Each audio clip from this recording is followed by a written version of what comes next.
So there's something called Scholastic Book Wizard.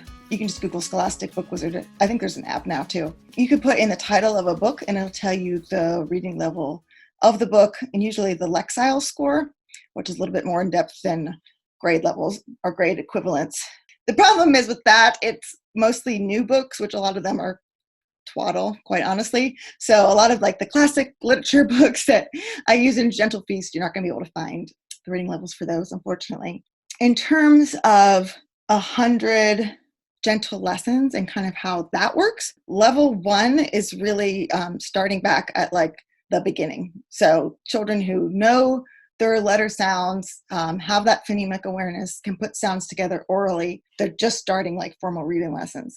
And some kids, I've had kids 8 or 9 who have struggled with reading before, whose parents have started them back at the beginning and they were able to, something just clicked that they weren't able to get using a different curriculum. So it doesn't have to be like age 6. You can start it later if your child kind of needs that foundation. And then level 2 is really for kids who kind of need a little bit more practice with reading. You know, I had one kid who took a really long time in level 2. And then I had one kid who like was doing several lessons every day. I mean, he just flew through that. So we were able to do that in like a half a year. And then he was going on to the little history readers. So again, just take the time to kind of try different things. The 100 gentle lessons, you can get the first 10 lessons. Both are 10-ish. I can't remember exactly, but in levels 1 and level 2, and kind of do them with your child and see which one is a better fit. You know, and then the history readers you can get from the library. And so what I do if I'm trying to determine if a book is a good fit, because you know, the forms are like a 3 grade chunk there. So some of my kids, a book might be a good fit, and some of them it might be a little too hard or a little too easy depending on the child and the grade, right? So I'll take a book and we'll usually read through like the first chapter together. So I can just get an idea. Are they able to decode the words? I usually have them read like 1 page, and a standard measure is, you know, if they make like more than 5 mistakes of reading the word incorrectly, then that probably is too hard for them. If it's under 5, it's probably okay. Or sometimes, you know, my kids like to read really fast, and so they'll look at the first letter of the word and try to guess a word that makes sense that also starts with that letter.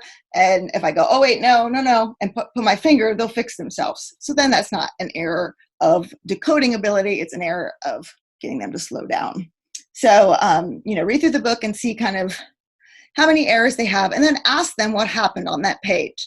So that's another thing I see a lot of. Parents will say, oh, well, my kid can just fly through that book. They can read it just fine, but then they can't narrate. Well, then the book is too hard. So comprehension is part of a child's reading level. So, you know, if I gave you a physics textbook, right, you probably could decode most of the words in that book, but would you be able to comprehend it? Unless you're a physics major or something. Like, let's assume we're all not. Like, if you gave me that book, I'd have no idea what they were talking about, right? And so that book would be too hard for me. So when it comes to books that your children are reading, just because they can actually decode all the words doesn't mean that book is on their level or it's a book that they're going to be able to understand, which is what you want.